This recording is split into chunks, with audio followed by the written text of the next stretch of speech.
Next up, we have Nidoqueen. This matriarchal Pokemon has been a fan favorite since the first generation, notably as a member of Giovanni's team in the games and Gary's team in the anime, and also just being one of the coolest looking Pokemon around, right up there with Nidoking, of course. But today, we'll find out how Nidoqueen did in the competitive scene. So how how good was Nidoqueen actually?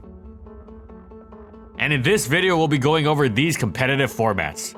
Sadly, Nidoqueen has no niche in red, blue, and yellow. It is torn apart by the three most common attacking moves in the metagame, which are Psychic, Earthquake, and Blizzard/Ice Beam. It doesn't really switch into anything safely besides Zapdos, and there are a couple dudes named Rhydon and Golem who are more distinct in the Zapdos countering role while being bigger threats overall. Nidoqueen just can't cut it despite the Louded type coverage combination of Blizzbolt alongside Stab Earthquake that outruns quite a lot of the metagame, up to and including Cloyster, because its offenses just don't hit any benchmarks and it seriously struggles to switch in. It's simply outclassed. It competes with Nidoking and UU, where it's quite decent, so at least there's that.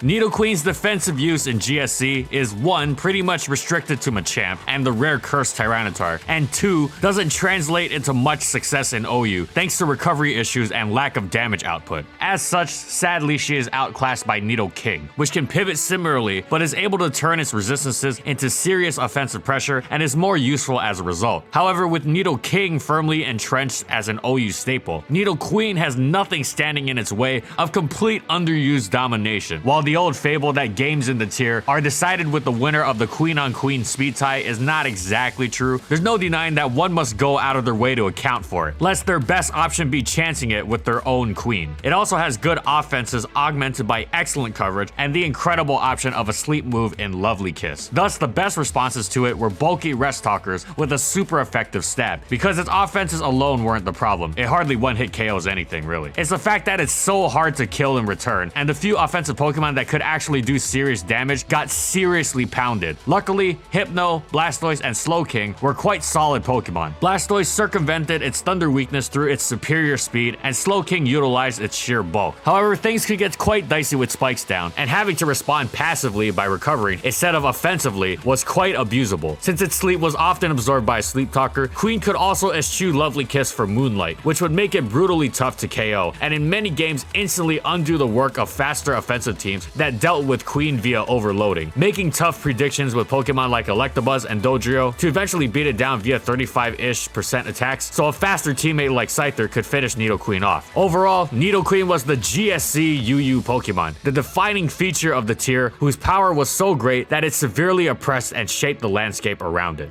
Now on to Gen 3, Nidoqueen isn't of much use in OU. It doesn't really counter anything except Heracross, which is admittingly nice, but is stuffed by everything else and dies brutally to Dugtrio. Swampert is usually preferred, and even Steelix, while niche, can fit on certain teams that want their Rock Check to not care about either of Zapdos' hidden powers. Steelix also retains the resist against Metagross's Meteor Mash, which Queen lacks, so Nidoqueen dropped to UU. There, Nidoking outclasses it, with higher speed, higher offenses, and access to Megahorn to utterly crush the bevy of Psychic types, especially since Solrock and Lunatone hover above Earthquake. What Nidoking's extra bulk offers to a team finds tangible use in being able to better stand up to the numerous powerful physical attackers in the tier, such as Kangaskhan and Scyther. This makes it a solid user of counter. However, Nidoking's offense is generally far preferred, since while it isn't an impenetrable wall, it's just good enough to where it can pound the opponent in return, whereas Nidoqueen has a nasty tendency of taking some hits and not doing much back.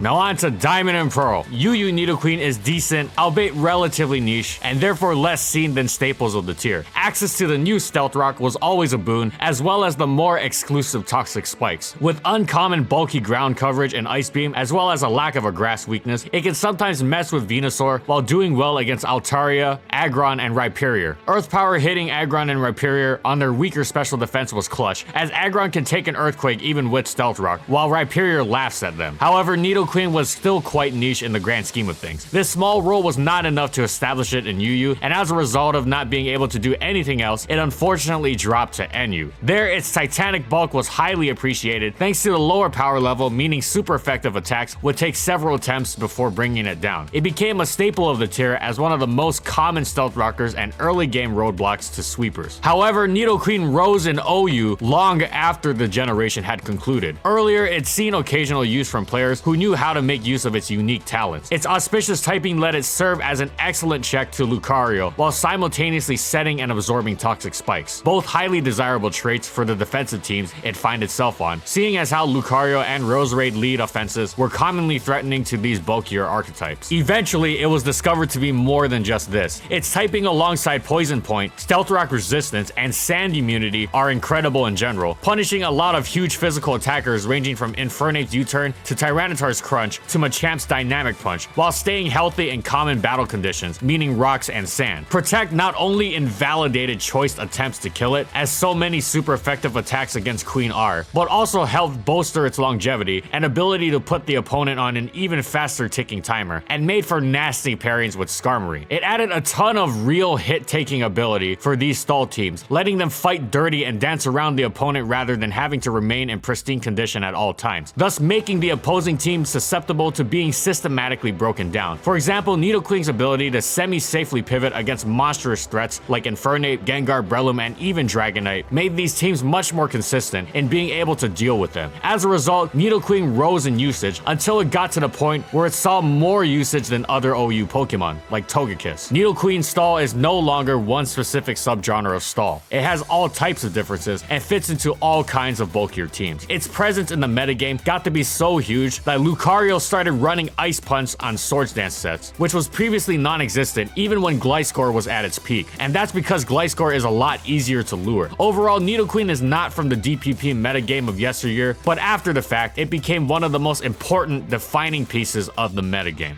While it was on the short list of Pokemon that resisted Terrakion stabs alongside Golurk and Claydol, Nidoqueen did not see any use in the Dragon Ground Psychic Rain infested OU. It did, however, find a home in UU, where for the first time it saw itself go offensive with a Stealth Rock set that packed Life Orb and the new ability Sheer Force that it got from the Dream World. Now you may wonder, why not Nidoking in this case? The answer is that Nidoqueen's bulk was huge in standing in the way of offensive threats, especially the terrifying Scarf Heracross, the scariest cleaner in the tier. It stands in the way of other fighters like Mienshao, Cobalion, and Scrafty, while being even a decent backup against Zapdos and Raikou. Sure, it wasn't a hard counter to these things, but it was bulky enough to take a few hits and threaten the offensive Pokemon it was switching in against, unlike something like Bronzong. Nidoqueen gave offensive teams some recompense against these terrifying threats while remaining offensive. This last part is really crucial. Any team can plop a wall on it to guard against threats, but it'll also likely kill momentum. Nidoqueen was amazing because its defense could be used to launch an offensive attack in return. Since it's able to run Modest, Nidoqueen is actually slightly more powerful than timid Nidoking. This gave it the best of both worlds and made it a staple on successful bulky offense teams. It was so common among better players that they rose it out of its original home, RU. Overall, Nidoqueen was a hugely important part of Black and White UU.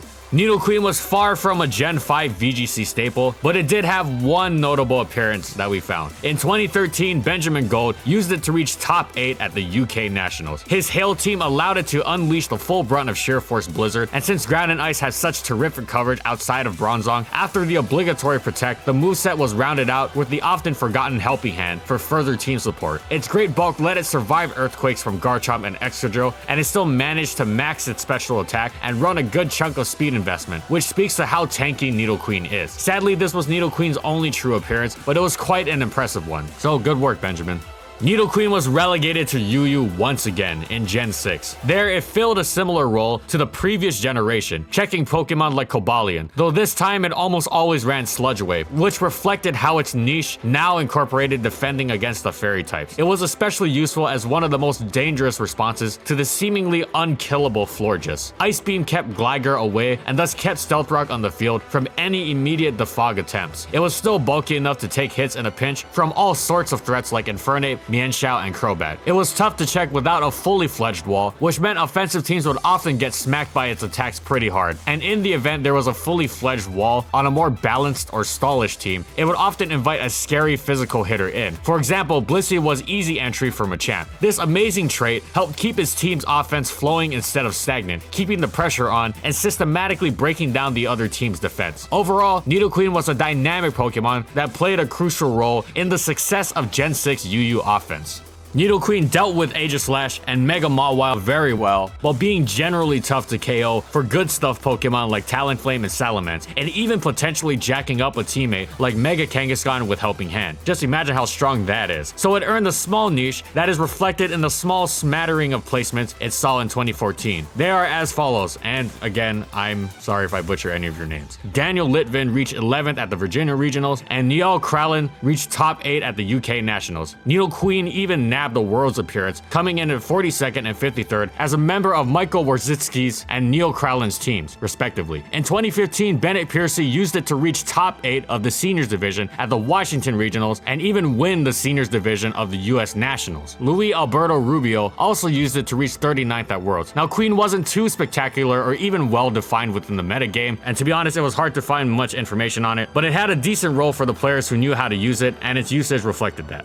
Nidoqueen found itself in RU in Gen 7. It was unique because it offered incredible power thanks to the Sheer Force Life Orb combination in a metagame where most strength came from Choice Band, Choice Specs, or Z-moves. This gave its teams flexibility and wailing on the opponent since they could adapt to whichever method would be optimal for a particular game. The Foggers wanted nothing to do with it once more, letting it function as a premier stealth rocker once again. Mega Blastoise threatened to KO and could also spin, but did not at all enjoy eating Nidoqueen's stabs, so it had to tread carefully. Nidoqueen resisting Tyrantrum's head smash was hugely important in helping offensive teams stave off the Scarf set. Ground and ice coverage sufficed against the metagame at large, so Nidoqueen found itself making use of Taunt or Toxic to mess with walls trying to defog or heal, like Rotom Heat, Cresselia, and Mandibuzz. Overall, it remains an incredibly solid Pokemon that does what it's done for a while now: get rocks and dish out some hard hits as a result of being able to ward off threats for the functioning of offensive team. And with all the Tapus running around, in Gen 7 VGC, 2018 Nidoqueen had some offensive-defensive use, especially since it didn't care for Tapu Koko's attacks at all, and crushed them all with Sludge Bomb. Slamming Incineroar and Nihil Eagle was fantastic too, and being able to tank and threaten to KO Mega Salamence was always valuable. With Nidoqueen, Isaac Lamb reached 5th at the Auckland Open, Fiona Simkiwiz reached 31st at the North American Internationals, and most notably, a mysterious trainer named Kale reached 1st at the Japan Nationals and put Nidoqueen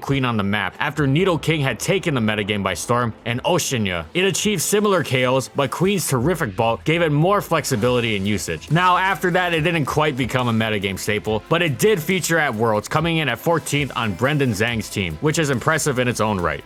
And that's it. So how good was Nidoqueen actually? Well, it's always competed with Nidoking, with them being literal counterparts of each other and having similar typings and move pool, but the role of dominant royal has shifted over time. With a few exceptions, Nidoqueen's historically been one of the best Pokemon in whichever lower tier it's found itself in, and has even enjoyed OU success. And for several generations now, it's used its unique set of attributes to provide both offense and defense for teams that needed a backbone without slamming on the brakes. In VGC, despite not being too dominant or common, it's preyed on some of the metagame's topmost Pokemon and has given heads-up trainers an edge as a result. So overall, Nidoqueen's reign has been fruitful. Thanks for watching, everyone, and as always, if you liked the video and you want to see more, be sure to subscribe to False Swipe Gaming for more weekly Pokemon content. And for the comments, I want to know, what do you think about competitive Nidoqueen? Do you think it'll be better than Nidoking next generation, or do you think Nidoking's gonna make a comeback? Whatever it is, let me know in the comments. And if you want to vote for next week's video, go to the community section of this channel and comment which Pokemon you want to see on the latest post in the community tab of this channel. And of course, thank you to the patrons for continued support of our videos, and thank you to everyone else watching as well.